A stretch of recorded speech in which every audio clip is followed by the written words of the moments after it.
And after ko sumubo dito sa gabing to, nagising na lang ako na nasa Apo Island na pala ako.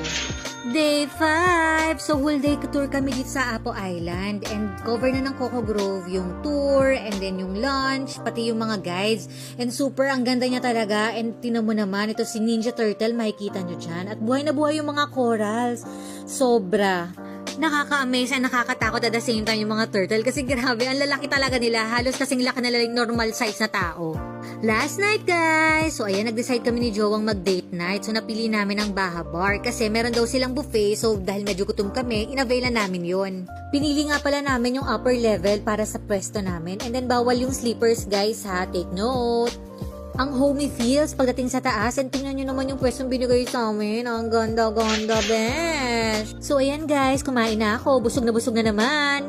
Ayan na muna for now. So gagawa pa ako ng separate videos for resort tour, pati yung mga